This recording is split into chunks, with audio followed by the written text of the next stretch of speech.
시니어를 위한 의료비 지원제도 완전 정복 가이드. 안녕하세요, 여러분. 오늘은 정말 중요한 이야기를 나누려고 합니다. 나이가 들수록 병원에 갈 일이 많아지는데 때로는 예상치 못한 큰 병원비 때문에 걱정이 많으실 텐데요. 그런데 여러분, 혹시 이런 상황에서 국가가 도움을 준다는 사실을 알고 계신가요?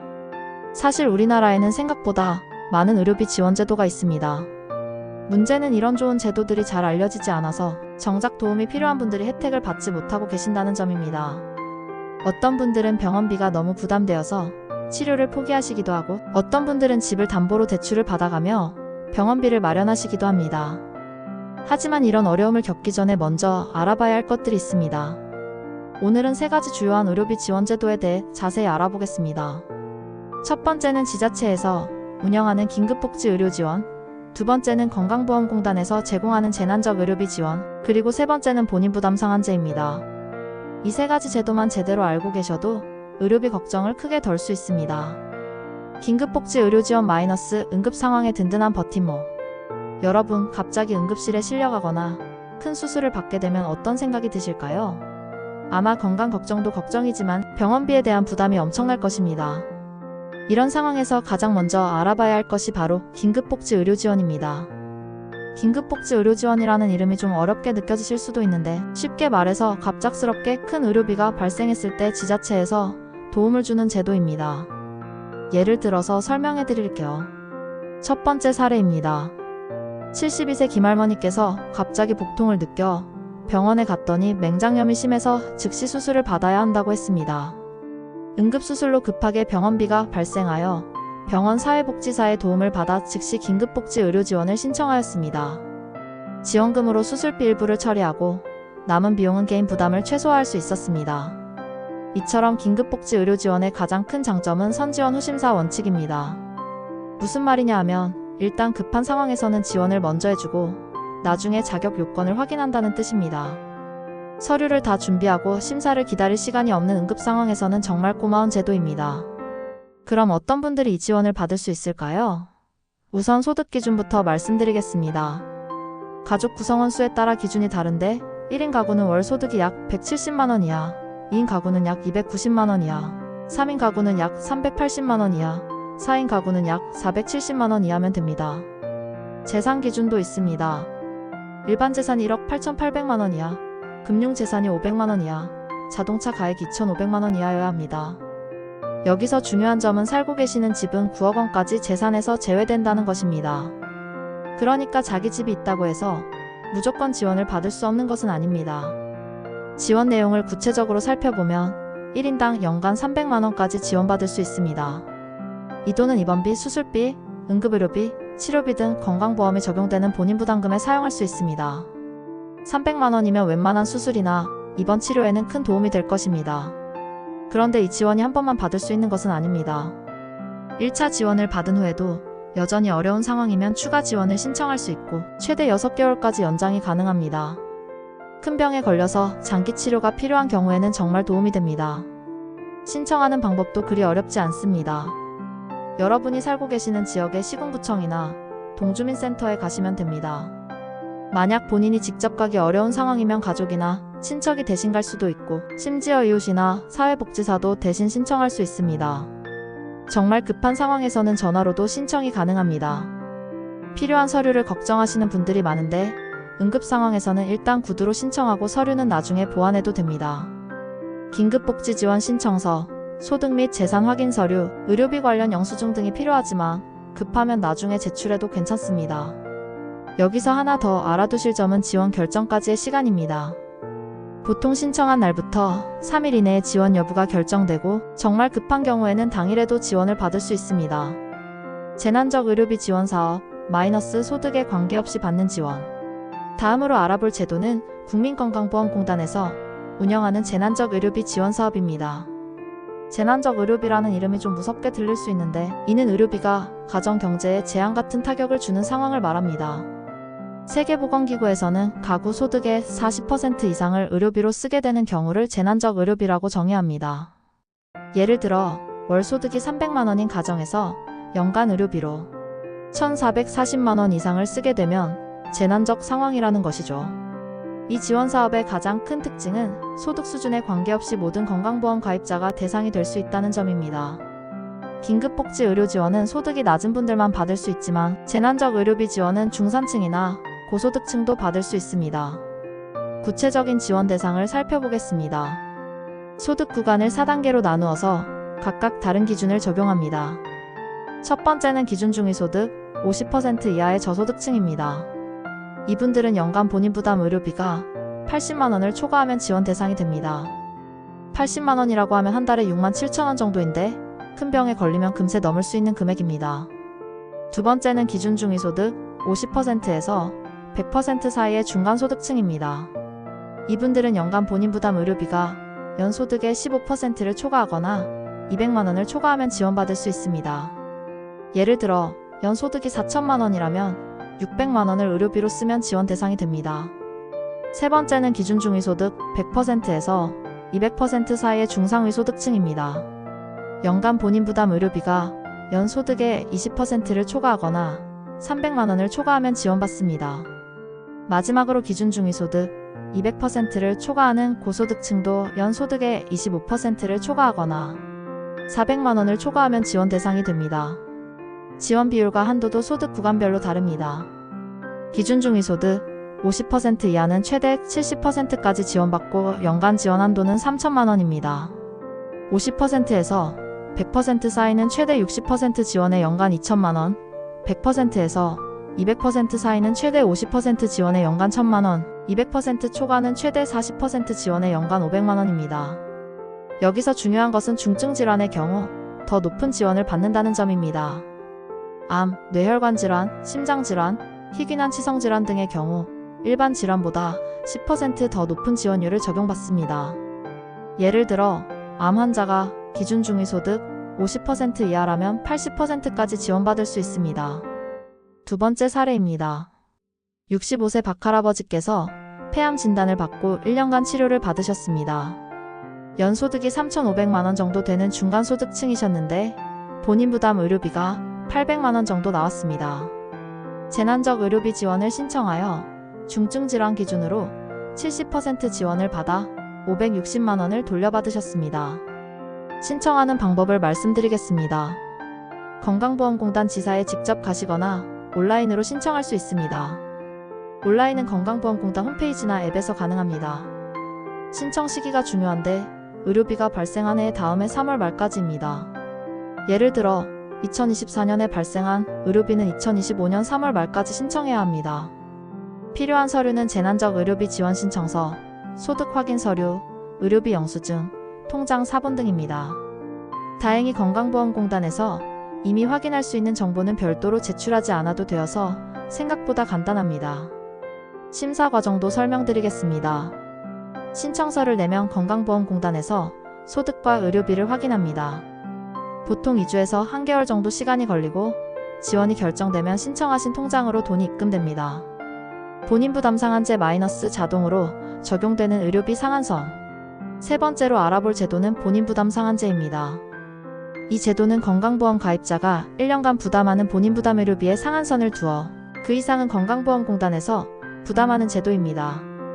이 제도의 가장 큰 장점은 별도의 신청이 필요 없다는 것입니다. 자동으로 적용되어서 본인 부담금이 상한액에 도달하면 자동으로 초과분을 환급받거나 현장에서 할인받을 수 있습니다. 상한액은 소득 수준에 따라 6구간으로 나뉩니다.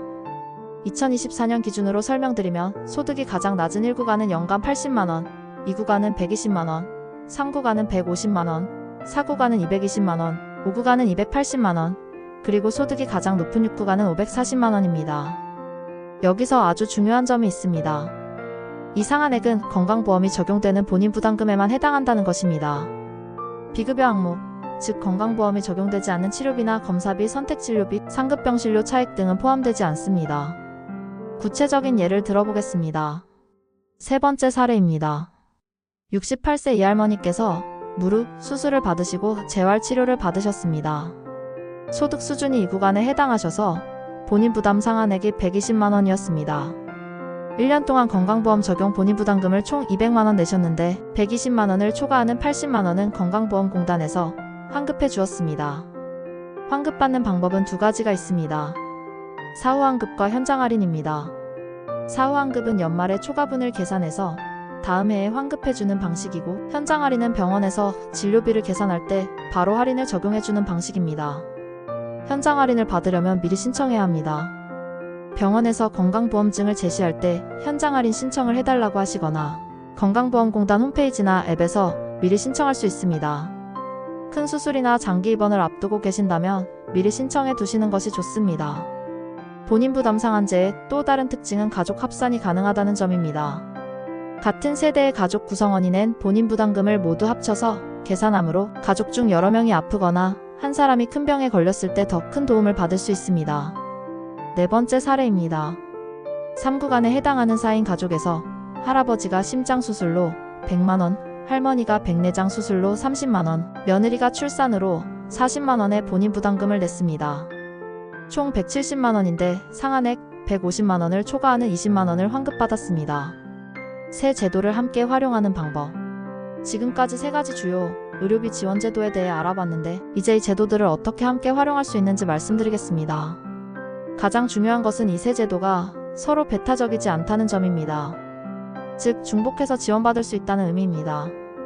예를 들어 응급 상황에서 긴급복지 의료 지원을 받고 연말에 재난적 의료비 지원을 추가로 받을 수 있습니다.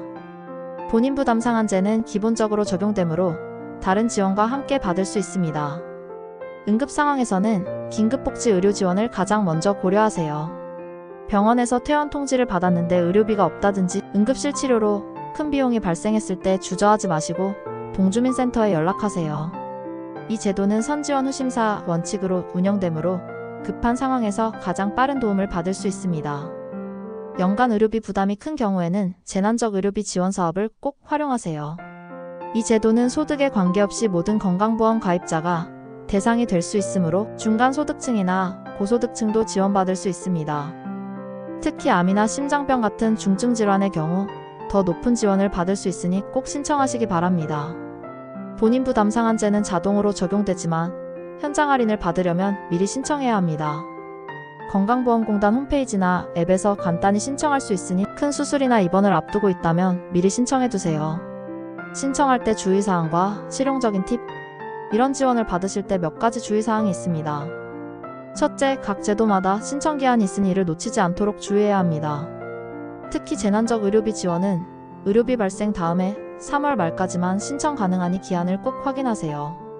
달력에 표시해 두시거나 가족에게 미리 말씀해 두시는 것이 좋습니다. 둘째, 비급여 항목은 지원 대상에서 제외되는 경우가 많습니다. 상급병 진료차액, 선택진료비, 일부 검사비나 치료비 중 건강보험이 적용되지 않는 것들은 본인이 부담해야 합니다. 병원에서 치료 계획을 세울 때 어떤 것이 급여이고 비급여인지 미리 확인해 보시는 것이 좋습니다. 셋째, 서류 준비가 중요합니다. 의료비 영수증은 반드시 보관해 두세요. 작은 금액이라도 모두 모아두시면 나중에 도움이 됩니다. 소득 관련 서류도 미리 준비해 두시면 신청 과정이 훨씬 수월해집니다. 실제로 신청할 때 도움이 되는 팁들을 알려드리겠습니다. 먼저 서류 작성이 어렵다고 걱정하지 마세요. 각 기관마다 상담 직원이 있어서 친절하게 안내해 줍니다. 동주민센터나 건강보험공단 지사에 가시면 직원이 함께 서류를 작성해 주니까 걱정하지 마시고 일단 방문해 보세요. 의료비 지원 신청을 하고 싶다고 말씀하시면 됩니다. 의료진과의 소통도 중요합니다. 담당 의사나 간호사에게 경제적 어려움을 솔직하게 말씀하시면 병원 내 사회복지사를 연결해 주기도 합니다. 많은 종합병원에 의료사회복지사가 있어서 이런 지원제도에 대해 안내하고 신청을 도와줍니다. 부끄러워하지 마시고 도움을 요청하세요. 가족이나 지인의 도움도 적극적으로 요청하세요. 특히 거동이 불편하거나 병원에 입원 중인 경우에는 가족이 대신 신청할 수 있습니다. 필요한 서류나 절차에 대해서는 전화로도 충분히 안내받을 수 있으니 먼저 전화 상담을 받아보시는 것도 좋습니다. 온라인 신청도 가능한 경우가 많으니 인터넷 사용이 가능하다면 온라인으로 신청하는 것도 방법입니다. 특히 재난적 의료비 지원은 건강보험공단 홈페이지에서 비교적 간단하게 신청할 수 있습니다. 자녀분들에게 도움을 요청하시는 것도 좋은 방법입니다. 추가로 알아두면 좋은 지원 제도들. 오늘 말씀드린 세 가지 주요 제도 외에도 도움을 받을 수 있는 제도들이 더 있습니다.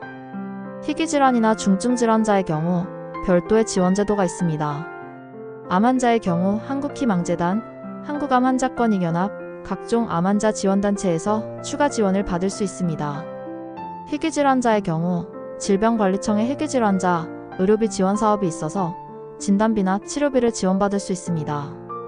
각 지자체마다 독자적인 의료비 지원 제도를 운영하는 경우도 많습니다. 서울시의 경우 서울형 긴급복지, 부산시는 부산형 재난적 의료비 지원, 경기도는 경기도형 재난적 의료비 지원 등이 있습니다. 거주 지역의 지자체 홈페이지나 동주민센터에 문의해보시면 추가 지원을 받을 수 있는 경우가 많습니다. 종교단체나 시민단체에서 운영하는 의료비 지원 사업도 있습니다. 사회복지공동모금회, 초록우산 어린이재단, 아름다운 재단 등에서도 의료비 지원을 하고 있으니 이런 정보도 찾아보시면 도움이 됩니다. 마무리하며 오늘 긴 시간 동안 의료비 지원 제도에 대해 자세히 알아봤습니다.